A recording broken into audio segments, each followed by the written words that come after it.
Hey, you guys, this is Tamiya Robles. I am the owner of FixMyCreditNow850.com. I am a credit repair expert. And welcome to my podcast. My podcast is Coast to Coast Credit. And that's my typical introduction. All right. So, welcome. I actually did a live on this particular topic. I'm really excited about this topic because you guys seem to be very interested in this topic based off of the algorithm, based off of the appointments that you're setting up with me, just a lot, right? So it seems to be all about the repossession, which is cool. So I'm really excited to talk about repos with y'all. And I did a video on this, and then my microphone was not up to par. So hopefully I don't have that same problem. I tested it 3 times before I did this live. Let's pray, because this is going to be a very informative episode, okay, with a lot of information, and I want things to be abundantly clear. All right. I do have notes. I'm all about the facts. I don't want y'all to think I'm just making up shit off the top of my head. And I am going to share my screen with y'all a lot just so, again, you can see the information and where it's coming from. And if you want to follow up on your own. Okay. Now, so before I get started, I want to make it clear. I had a particular note and now I can't find it. All right. It's all good. It's all good. It's all good. All right. So before I get started, I want to say this. If you feel that you're about to get your car repoed, or you feel that you can't really like afford the car, or you need to make an arrangement, and this doesn't just go for repos, this goes for any of your accounts, contact the creditor. Okay. The worst thing they could do is tell you no. See if you can make some sort of payment arrangement. See if you can make some sort of agreement with them, whether it's to lower the monthly and extend the loan, whatever the case may be. First and first, mostly always, before things get worse than what they are, call the creditor. At the end of the day, the creditor does not want to chase you down for your car. They do not want to chase you down for money. They just want the money. They want some sort of money. Life happens, things happen, shit happens. We all know that, as does the creditor. So give them a call first. I'm not saying it's going to go smoothly. Um, See if you could get a supervisor, see what options you do have. Sometimes the initial customer service rep doesn't know that there's options. They're just given a script. You call, if you're saying you can't pay, boom, they do whatever they need to do. No judgment on that. But just take the initiative, try to go above and beyond, and try to make a payment arrangement first and first, mostly before anything, right? And if that doesn't work and you're still in a bind, they're not helping you, this is what this video is supposed to, this episode is supposed to help everybody with. Okay. Now, I'm doing it per state. So what I did was I did a little research and I figured out which states were had the highest repossession rates, okay, in the country. And it showed me the top 10, and I took 3 out of the top 10 that I do business with a lot, like where a lot of my clients come from. I just chose to um just talk about those. So right now we're going to talk about Texas, Georgia, and North Carolina. Okay. North Kakalaki. You guys have a high rate of repossessions, and hopefully this video will help you guys understand the process, see what you could do to try to prevent a repossession if you have a repossession, and what you could do to potentially get it off your credit report if it's reporting as a repossession, so on and so forth. Now, if you guys want me to talk about another state, just leave a comment, leave a message, whatever, email me. Y'all know how to get in contact with me, whatever. But let me know, and then I'll do a video on that too. I don't want to just do video per video. Like, if you guys are telling me multiple states, then I'll just do multiple states. I'm not going to do one state at a time per episode. Nah, not productive. All right. So again, like I said, I'm going to share my screen and we are going to talk about Texas first. Okay. Now this particular site, this came from, this is called Debt Stoppers Bankruptcy Law Firm. So this is a law firm and they created a website. They created an article on their website regarding repossessions in the state of Texas. Every law is different. Every state is different. They have their own laws. Some are more similar than others. And I noticed that when I was talking about my past repossessions, I was stating how I didn't get such and such certified mail. Every step was supposed to be certified mail. And it may not be true in every state.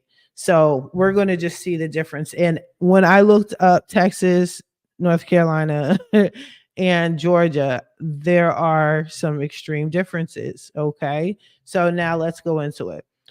I'm not going to read this whole complete article, but I'm going to read the parts that pertain to our situation, repossessions, credit, so on and so forth. Now, they're telling you to speak to a lawyer immediately.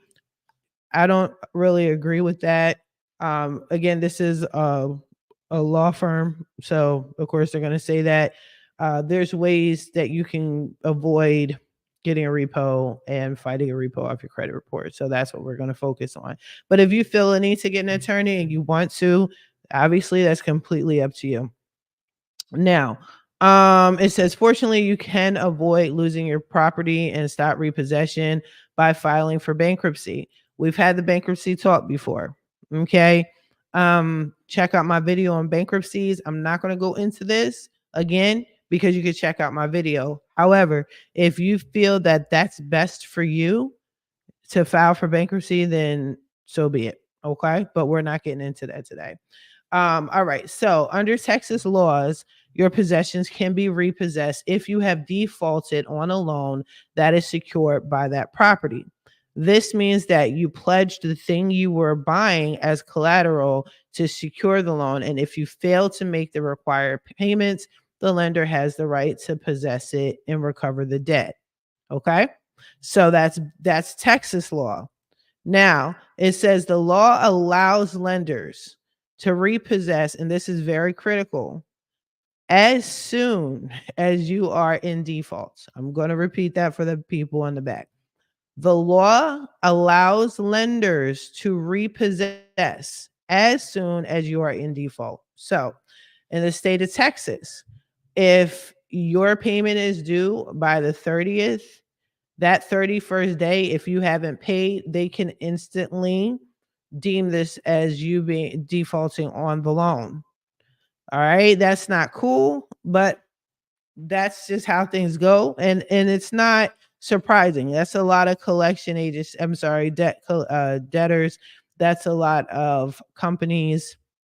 But the issue is, what do they do after that? That is what's critical. And that's on a case by case basis, state to state basis. So in the state of Texas, the moment you're late, the moment you miss your first payment, there's problems. Okay.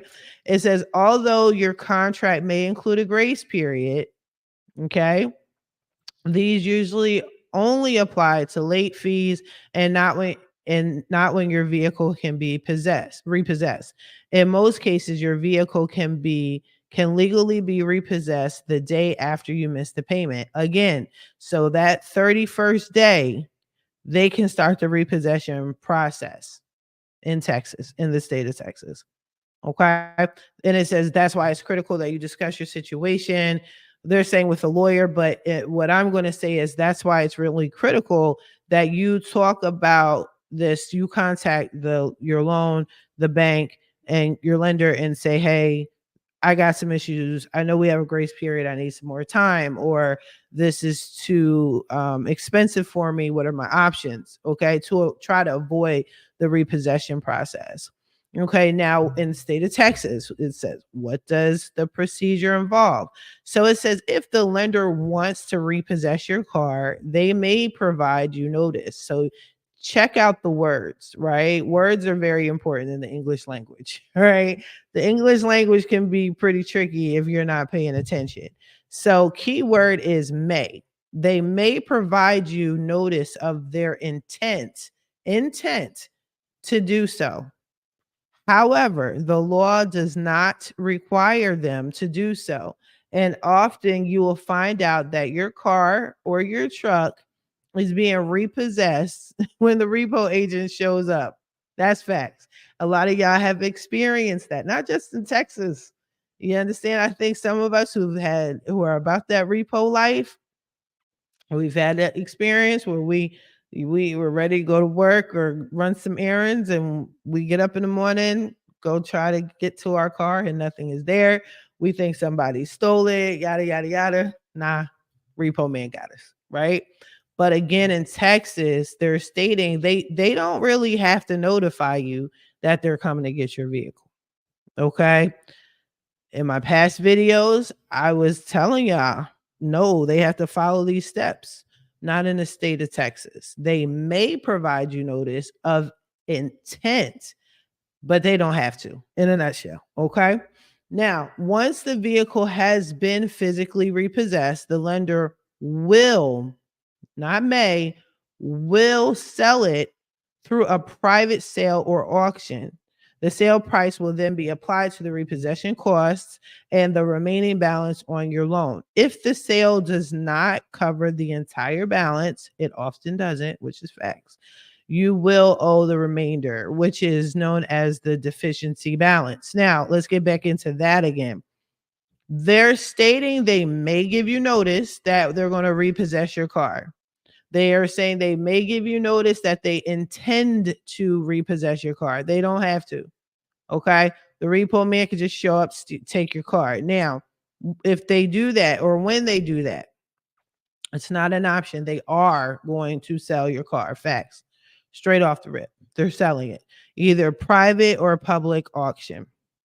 Private sale, I'm sorry, or auction. Okay. Now, most repossessions, that's usually what they do. They sell the car. They don't get the full value of the car. They apply that to your debt. And the balance of that, or the deficiency balance, as they're saying on the website, then that's what's going to show up on your credit report. That's going to be the amount you owe. And a lot of times, what you owe is inclusive of taxes, towing fees, storage, because your car has to be in storage until the repossession or the auction date or the private sale date. Okay. You're going to be responsible for all of that. All right. Now, what are your rights? Although they are limited. So, as a consumer, you have limited rights in Texas when it comes to repossessions and the laws. Keep that in mind. So, although they are limited, Texas laws grant you certain rights during the repossession process. For example, repo agents cannot breach the peace, break into your garage, cause damage, or threaten you while taking your property. Now, I need you guys to put a pin in this. I'm going to write myself a little note, okay? Because this is really important. And you're going to, even though we're talking about Texas, we're going to talk about Georgia and also North Kakalaki. And this sentence is very important. Very important. Okay. So I'm going to leave a little note, property, and I'm put a little star about it because I know I'm going to talk about it. I know what that means for me. All right. So what they're basically saying is, what little bit of rights you have is this: they can't disturb the peace. They can't be wilding out taking your vehicle. They can't break into your garage. They didn't say they can't get on your property though, but they just can't break into your garage. You understand? They can't cause damage. Some people have had their vehicle repossessed. I'm sure, again, we've been here, or you know somebody who had their car repossessed or their truck, whatever, repossessed, and they were real aggressive with it. They got scrapes and bangs and all of that weren't there due to the repossession. They were just too aggressive with it, right? Well, in Texas, that's not supposed to happen. That's part of your little bit of rights that you have. Or they threaten you while taking the property. I've seen YouTube videos where repo man, again, was threatening or, flashed a gun. Um, I'm assuming he felt his life was in danger. I don't know, but again, y'all got a sprinkle of rights, and here they are, right? Now it says, likewise, the lender is legally required to send you notice that includes important information before your car is sold. So they don't have to give you notice that they're going to take your car, but they are legally required to let you know the information before they sell your car. More than likely, where it's going to be sold at, what have you. I'm going to assume that. You also have the right to redeem your vehicle after it has been repossessed by paying the total remaining balance along with the repossession costs. However, you must exercise this right before the vehicle is sold. So basically what that means, and I think I told y'all I did that before. If not, I'll repeat again. I had a situation with me where I had a couple repossessions. So I had the same car repossessed twice. One was involuntary, and one was a voluntary repossession or surrender. Okay. And mind you, this is back in the day because somebody had a comment and they were like, "Oh, do you still act like?" No, no, this was years ago before I knew anything about credit and I wasn't responsible with my money at that time, whatever.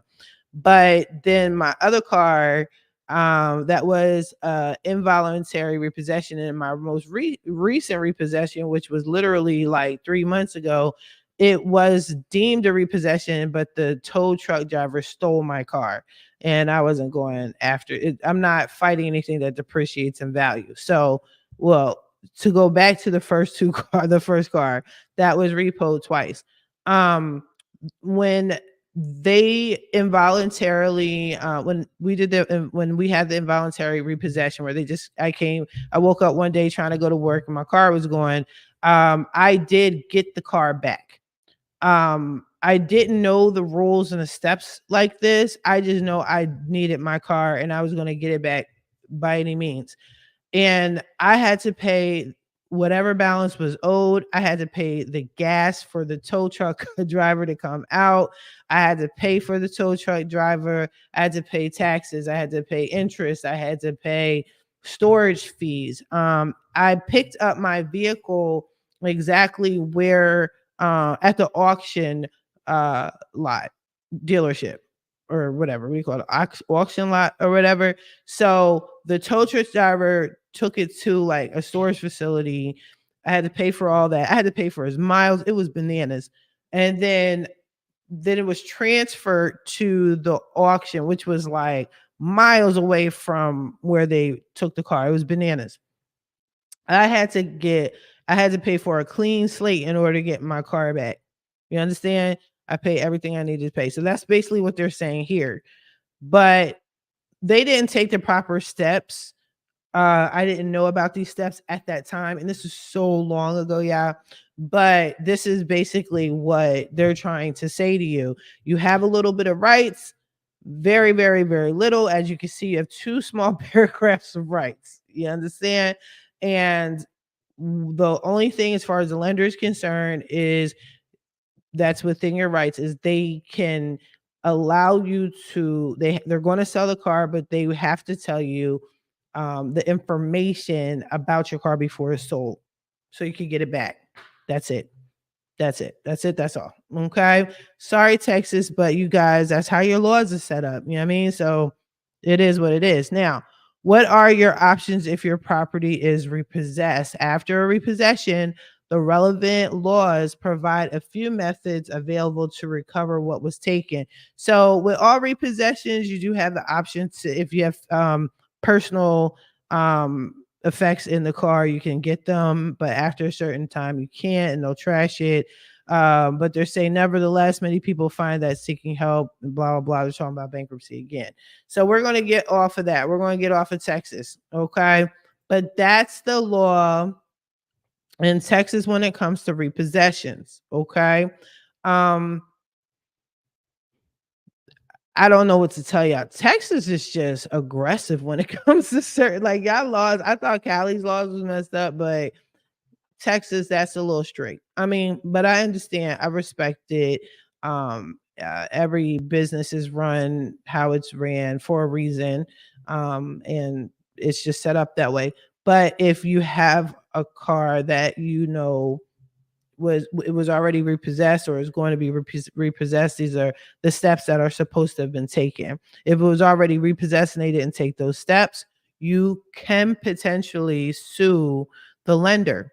If you're not really big on suing the lender and it's on your credit report and you want to do your own credit, cool.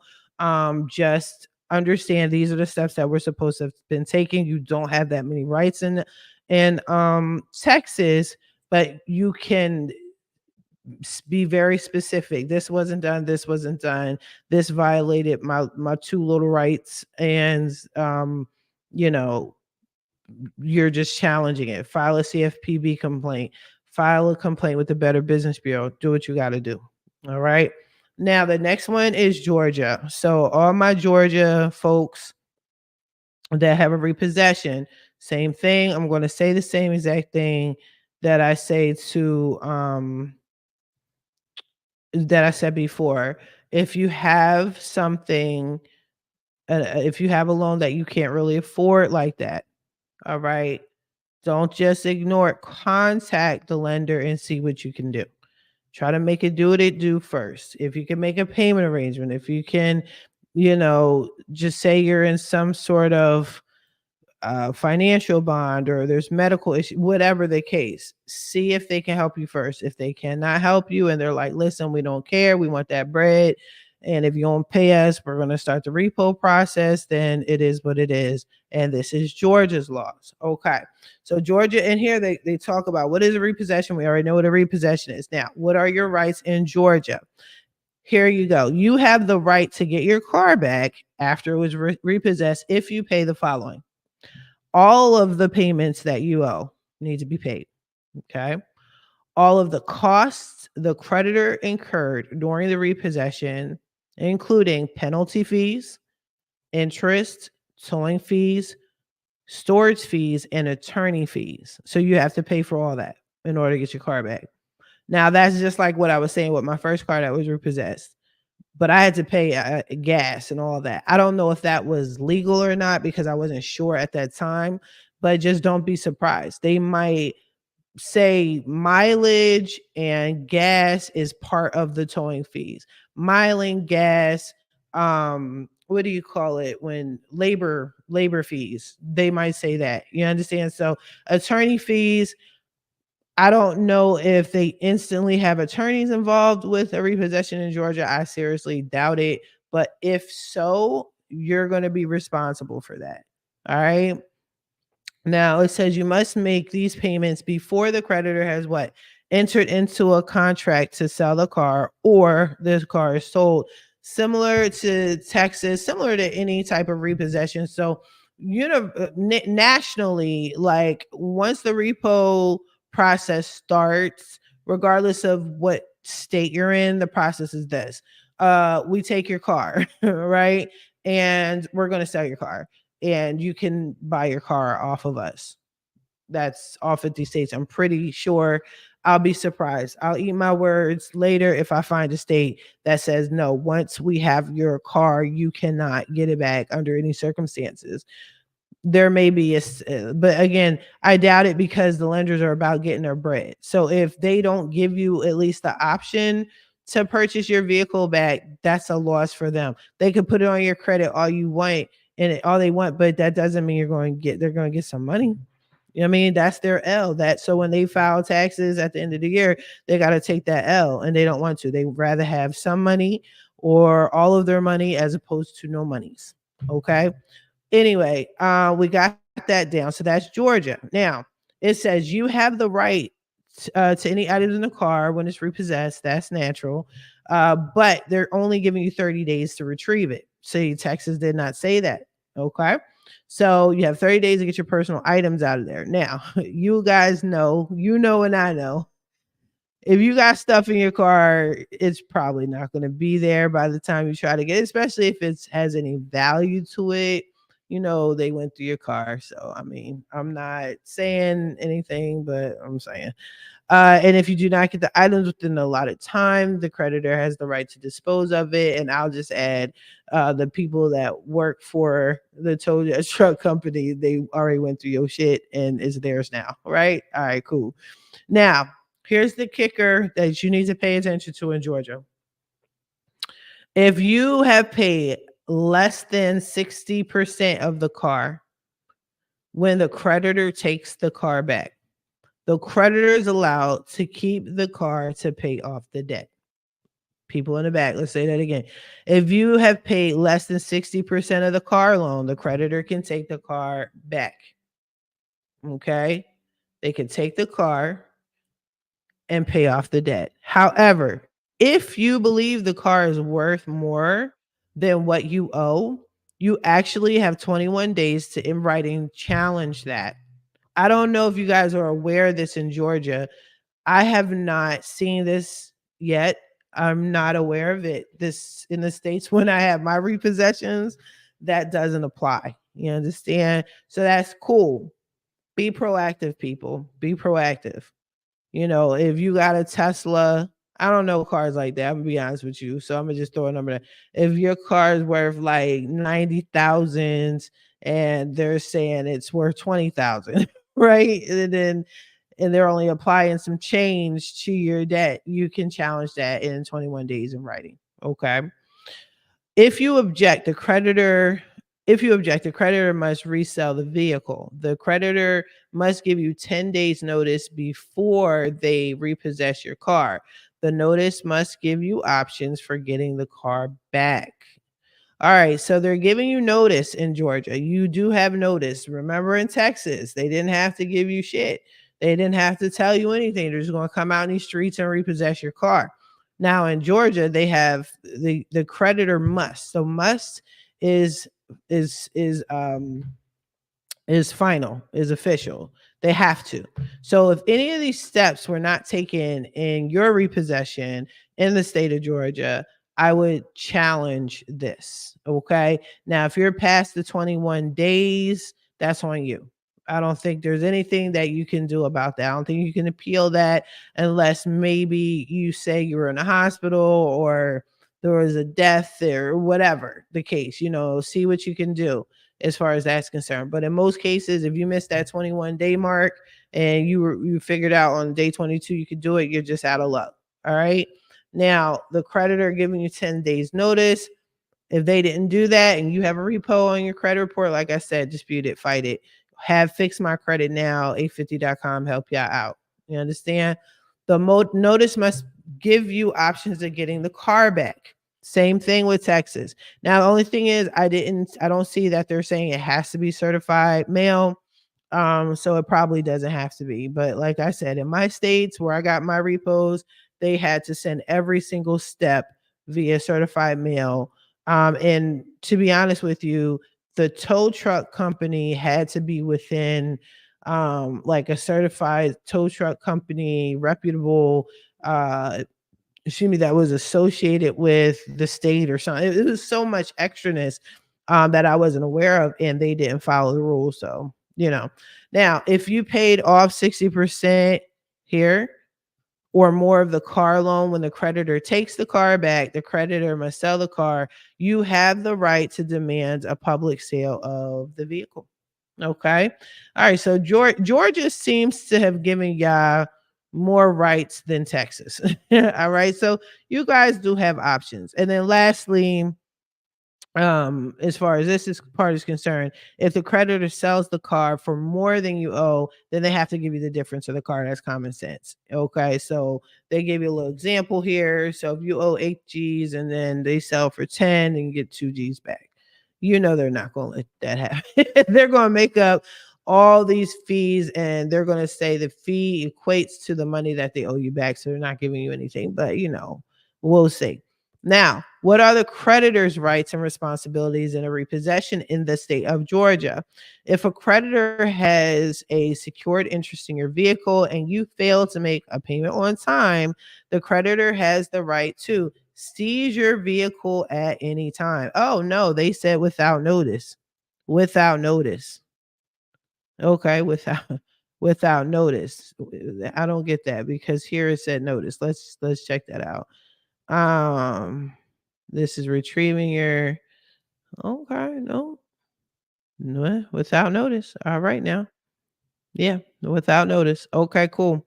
So they don't have to tell you just like in Texas, they don't have to tell you. This straight up says it. Not may intentionally. No, they don't have to tell you shit. Okay? To come to your property and seize a vehicle, a creditor can take a car out of your driveway, but they may not take it out of your garage. All right, so I put a little star, right, on property. Now, when it comes to property and repos, Texas can't disturb the peace, right? They can't destroy your property and they cannot go into your garage. Let me make sure I'm getting that right. Let me repeat that. Okay. Um they can't breach peace, break into your garage. So, let's say you have your car in the garage and the door is open, right? Like your garage door is up. You know what I'm saying? Um, that's not a break-in, right? Now that's Texas. Georgia, it says they may not take your car out of the garage. So if the car is there showing and the garage door is open in the state of Georgia, they cannot drive in and take your vehicle out of the garage. I say this sounds minute and petty, but details are very critical for when it comes to fighting negative items and disputing things on your credit report. I'm big on details. Okay. I'm big on wording. When I do dispute letters for y'all, these are the little pieces of information that I am putting into the dispute letters. Okay. This is important. Words are important. Okay. So if your vehicle was in your garage and you're on your property and the garage door was open and your car was repoed, you can sue because that goes against the rights in the state of Georgia. All right. Now it says the creditor can seize the vehicle as long as they do not, same thing as Texas, breach the peace. Breaching the peace generally means the creditor cannot use force, damage property, or threaten you. Okay. Universal, same thing. If the car does not cover the amount that you owe the creditor, then the creditor has the right to sue you for the difference. This is called a deficiency, same as Texas, except they didn't mention them suing you, but in the state of Georgia, the creditor can. So if you owe the creditor 10 G's and the car sells for 8 and you still owe 2, you must notify them within 10 days of the repossession that they plan to come after you for the money. All right. So y'all got to talk about it within the 10 days of how you plan on paying that money back. If not, they can sue you. And more than likely, they'll put it on your credit report. Okay. All right. So that's Georgia. Okay. You see the differences in these states. You see the differences in these laws. You got to pay attention. Okay. You got to pay attention. And then I'm at the end of the video, I'm gonna give you a little bonus on what I've done, how this pertains to your credit, how you should move accordingly. If you know all of this is going to happen, as opposed to just rolling over and waiting for a repossession to occur, I will tell you what I did, recently with my repossession. I got another car. So we'll talk about it. But I just want y'all to know about these steps. Okay. All right. Sorry about that, y'all. Business is happening and I did not put my phone on silent. All right, cool. So now we're going to talk about the last state, North Kakalaki, right? So we're talking about North Carolina and their repossession laws. All right. Now, this is per Attorney General Josh Steen. And I like this setup because it's straight into the point. It's an easy read for the public. Sometimes when you look up certain topics, they use all legal jargon and it can sound a little confusing and things like that. But I like how this is laid out, so it's easy for you guys to understand. So again, they say the same thing: contact your creditor when you realize you're going to be late with the payment. If they agree to change it, boom, we're not going to talk about that. We're going to go straight to the repossession part. Now, it says if you miss a payment or a default on your contract in any way, such as letting your insurance coverage lapse, your creditor has the right to repossess the car. Okay? Lapsed insurance, missed payment, or default in the state of North Carolina. Got it? All right, cool. Now, a voluntary repossession. So they're just giving you the definition, which I already did. It's a surrender or a voluntary repossession. This occurs when you return the financed vehicle in an attempt to relinquish your responsibility. Okay. Now, it's an attempt, choice words, an attempt.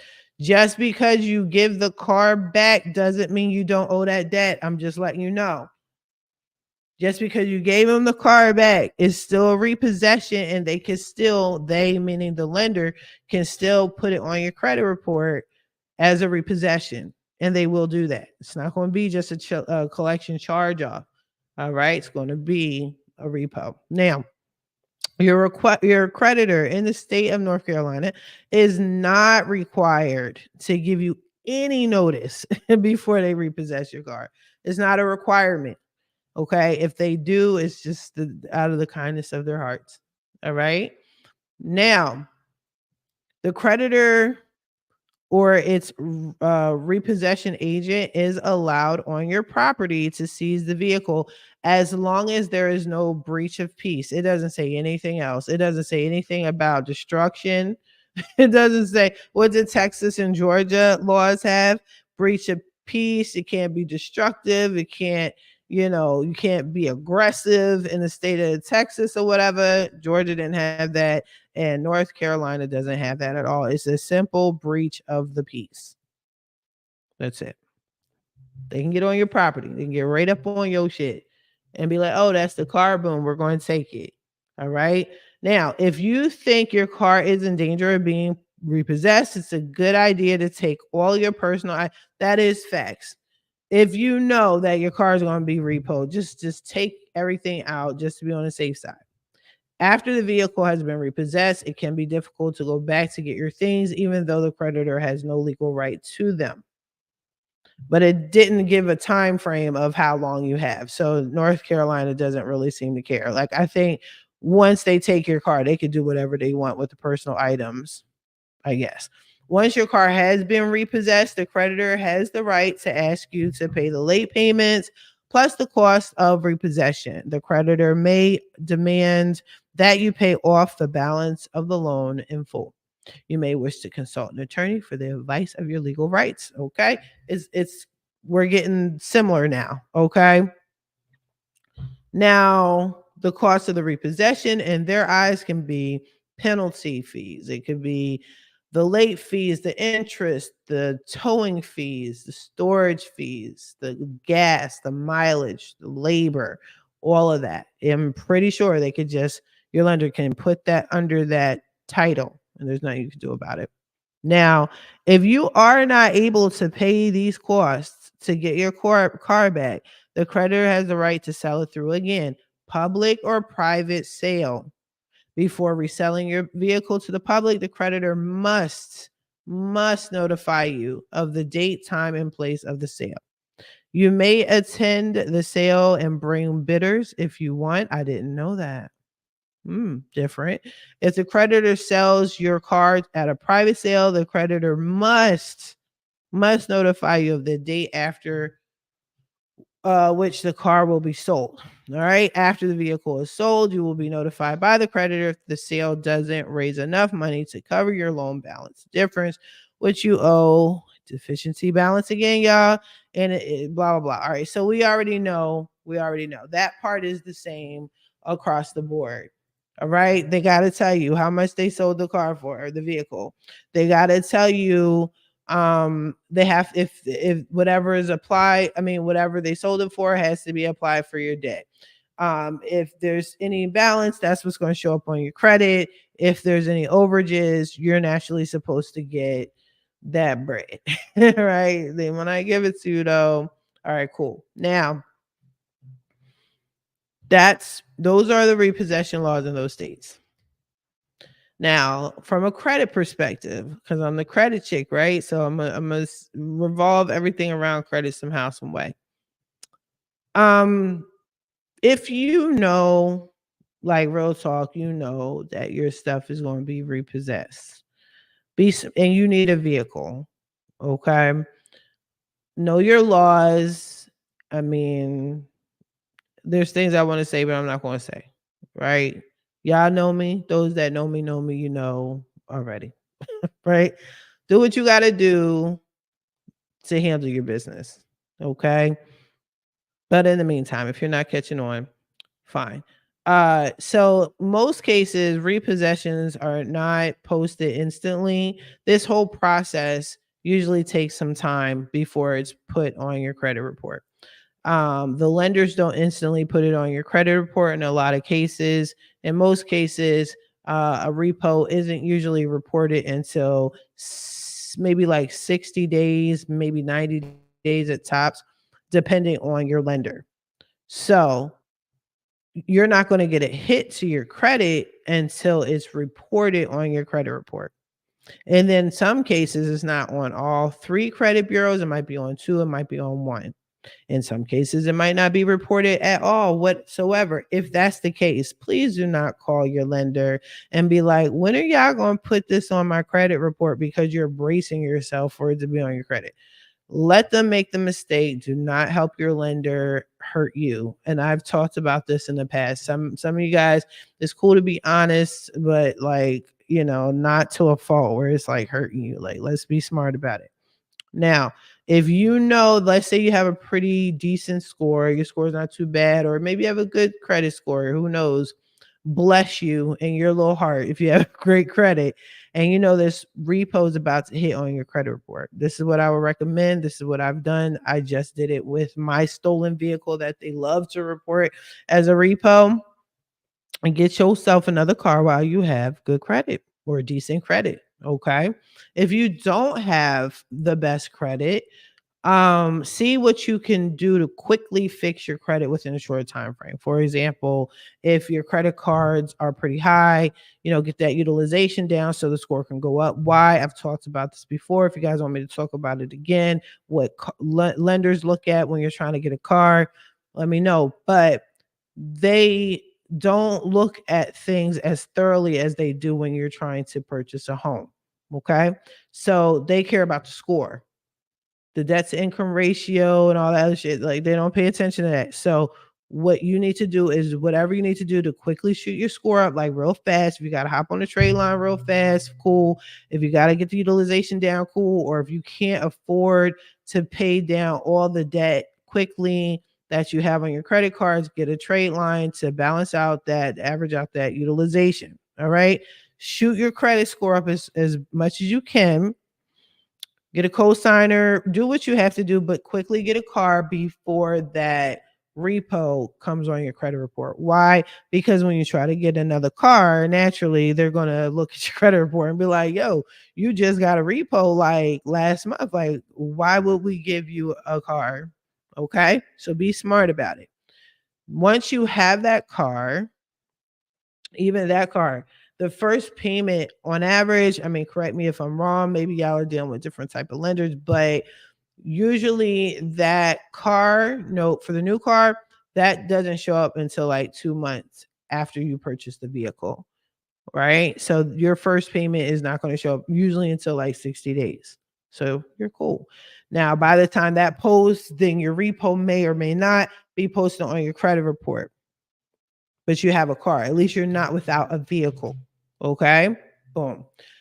Now, the repo being on your credit report, you have your new car now. They got your car, your other car, your repo car. It is what it is, right? Now you want to focus on your credit report. You need to get that repossession off your credit report.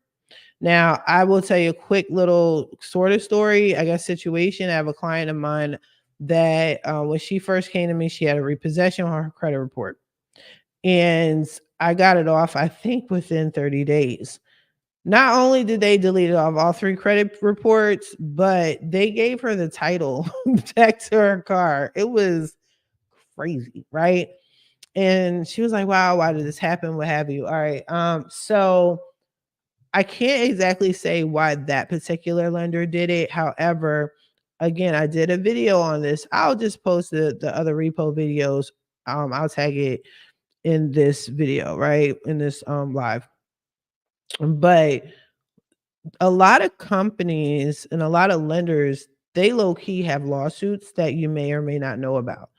And when you dispute those items, sometimes it's just best for them to, it's more cost effective for them if you just simply, if they just simply just say, okay, we're going to take this off your credit report. We don't want no work. We don't want none of that smoke. We don't want nothing. Okay. We would rather give you what you're asking for and then some than you sue us or you being included in the lawsuit. Because why? Then that means they have to kick out more money, more energy is wasted, time, so on and so forth. A lot of lenders do what's this practice, which is called predatory lending. I know a lot of my mortgage lenders know about this. A lot of my people that are involved with banks, I don't know all the other industries, but predatory lending, especially, I'm speaking strictly as far as car loans are concerned. Predatory lending is when a lender, let's say they check your credit report, they know your DTI, and they know you can't afford this car, right? They know you can't afford it, but they're going to sell it to you anyway. They know your credit is not up to par, but they're going to sell this car to you anyway. That is predatory lending because they are more than likely expecting that you can't afford the high car loan that they're going to tag and put on you. Okay. Another quick story. Santander.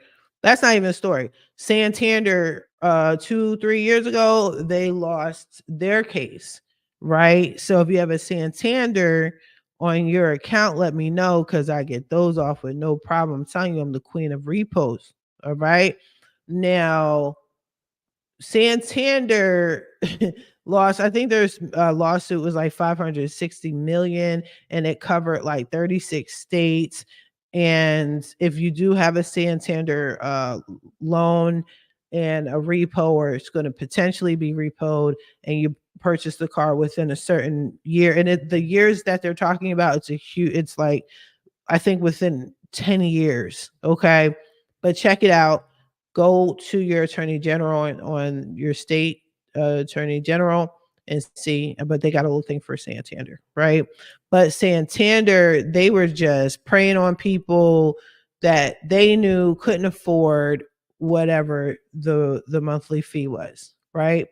And quick story, my first car, remember that car I told y'all got repossessed twice. It was involuntary and then it was voluntary later on. Well, I talked about this before, but in a nutshell, I didn't know shit. I didn't know anything about credit or whatever. And me and the ex-husband, we bought the car together. I had to co-sign for him or whatever. At the time, my credit was much higher than his. So they made me the main person. I didn't know. And they were saying, I forgot how much the monthly was, but I remember my interest rate, which I didn't know about interest, didn't care about interest, wasn't thinking about interest or whatever. We just walked off the lot with a car with no down payment, and we thought we were making moves. My interest for that car was 26%. Yes, I said it. I'll say it again. The interest rate for that car was 26%. It was a 2009 Infinity, like goldish color. It was a beautiful car. I don't know anything about cars, but it looked nice, right? But it wasn't 26% interest. Nice, right? All right then. So, and then it was weird because like a month after we got the car, we got like an email, I mean a letter, snail mail saying, "Oh, there's been a mistake. We redid your loan. You don't owe us there's not going to be 26% interest. It's going to be 18% interest. We're sorry, blah blah blah, right?" And we're like, "Oh my gosh, like we're just coming up in this world, 18% interest rate, like where they do that at? Like we're winning and we were still losing." Like we were still losing. Yeah, I mean, so predatory lending is real, y'all. It's out here in these streets. If you, that's what I'm saying. If you know that your car note after the fact, like it's too high, you're struggling and stressing to pay, do something about it. Like do something before the repo. Or if you feel like it's easier for you to do a voluntary repo, do a voluntary repo, but again, pay attention to the laws in your state. All right. Now I'm going to wrap this up. Again, if there's more states that you want me to talk about, let me know. Leave a comment. Don't forget to like, comment, subscribe as usual. I'm trying to get in the habit of saying that. I'm so not used to that, but I'll get used to it. But yeah, be sure to like, comment, share, whatever. But let me know what else y'all need me to talk about. I will say that I'm going to talk more about life situations in credit, because you guys are my people. Like these are the type of clients that I'm getting. Okay. You guys don't just want your credit fixed. You want an explanation on how to move, before you fix your credit, when you fix your credit, after you fix your credit. And then you got these life scenarios. And a lot of you guys are going through the same scenarios. I have multiple clients that are going through divorce. I have multiple clients that have repossession. I have multiple clients that have student loan debt. I have multiple clients that are vets. And, I'm going to just talk about that with y'all. Okay. You're not alone. You're not by yourself. This is real shit that's happening in life. Credit is a fact. I always say cash is king, but credit is queen. They work together hand in hand. You could take credit and change it into cash.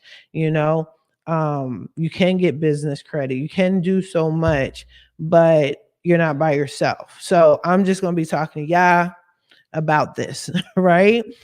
But understand it is a business, y'all. Just because I'm talking to y'all have these consultations with me and y'all are feeling me, y'all like me, we have these great, wonderful conversations, doesn't mean that I'm cheap and shit is free. All right? We're still a business at the end of the day. But anyway, set up a consultation with me. Go to fixmycreditnow850.com. You can, if you want to do things yourself, you got DIY letters that include a really good repossession letter in there. Okay. So it's in my letter bundle. So if you want to get any dispute letters, super good ones, definitely go on my website and then purchase the letter bundle. And then in that bundle, it has like bankruptcy, dispute letter, it has repo. I don't have a child support one. I don't really need it. But anyway, but the bankruptcy one is in there too. All right. I don't want to keep rambling. It's always cool talking to y'all. Hopefully the mic is working correctly and I didn't mess this up. But I'll talk to y'all later. Y'all have a good one. Bye-bye.